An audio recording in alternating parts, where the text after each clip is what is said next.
Pak Ustaz, kenapa Allah menguji seorang hamba? Apa tak tahu Allah dia beriman atau tidak? Allah Maha tahu. Lalu kenapa diujinya? Allah mau kasih tahu si hamba itu dia layak tidak disebut beriman. Allah menguji apakah karena Allah tak tahu? Allah Maha tahu. Wa na'lamu ma tuwaswisu bihi nafsuh. Apa yang berbisik-bisik dalam hatinya kami tahu. Lalu kenapa dia uji? Nampaknya Allah tak tahu saya ini beriman apa tidak, makanya dia uji saya. Allah Maha tahu. Wa huwal alimul khabir. Dia Maha tahu yang tersurat, yang tersirat, yang berbisik, yang terucap, dia tahu. Lalu kenapa dia uji? Dia mau ngasih tahu kamu layak apa tidak disebut orang beriman. Dia mau ngasih tahu kamu yang tiap hari mengatakan asyhadu an la ilaha illallah wa asyhadu anna muhammadar rasulullah, amantu billah, raditu billahi rabba, wa bil islami dina, wa bi muhammadin nabiyya wa rasulah, wa bil qur'ani imama. Layak tak kau ucapkan kalimat itu? Maka diujinya. Maka ketika ujian itu datang jangan terkejut, karena orang yang mengaku S2 pastilah dia diuji tesisnya. Orang yang mengaku doktor pastilah diuji disertasinya. Kalau ada mengaku doktor tapi belum menulis disertasi berarti palsu.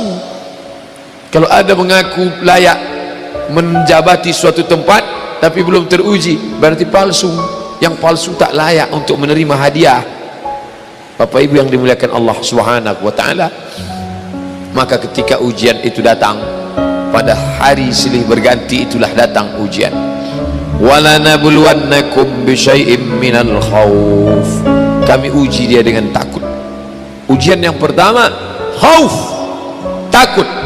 Yang kaya takut miskin, yang senang takut susah, yang sayang pada anak takut anak mati, yang sayang pada ayah takut, yang punya istri takut istrinya meninggal, yang punya suami takut suaminya mendahului dia. Takut. Apakah takut itu bisa membuat orang menjadi kafir? Ya, saking takutnya miskin menghalalkan segala cara yang mestinya bukan hak milik dia, dipindah alih nama, menyogok riswah, memakan dengan cara batil. Mengapa orang menjadi menghalalkan segala cara? Yang pertama karena takut. Betapa rasa takut kalau sudah menguasai orang, dia bisa membuat orang menghalalkan segala cara. Seorang istri terlalu takut kehilangan suami, bisa jadi dia menjadikan cara-cara yang tidak disyariatkan Allah. Dandanannya tidak lagi menurut tuntunan Al-Quran, raut wajahnya tidak lagi memakai pakaian yang dibenarkan syariat Islam. Apa yang membuat orang melakukan perbuatan haram? Takut.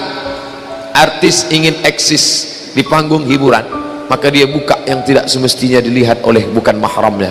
Apa yang membuat orang takut? Takut, takut, takut. Walanabluwannakum bisyai'im minal khauf. Kami uji kalian dengan rasa takut. Walju', lapar. Lapar, di mana letak lapar? Perut. Berapa panjang perut? Sejengkal. Gara-gara perut yang sejengkal orang menghalalkan segala cara. Sejengkal perut, sejengkal di atas pusar, sejengkal di bawah pusar. Nafsu perut, nafsu syahwat. Kedua-dua nafsu ini membuat orang menjadi menghalalkan segala cara haram.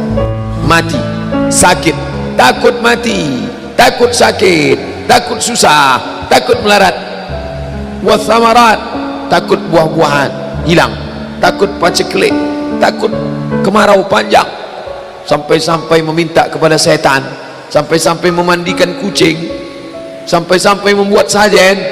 Gara-gara apa itu semua? Takut, takut, takut. Wabasyiris sabirin.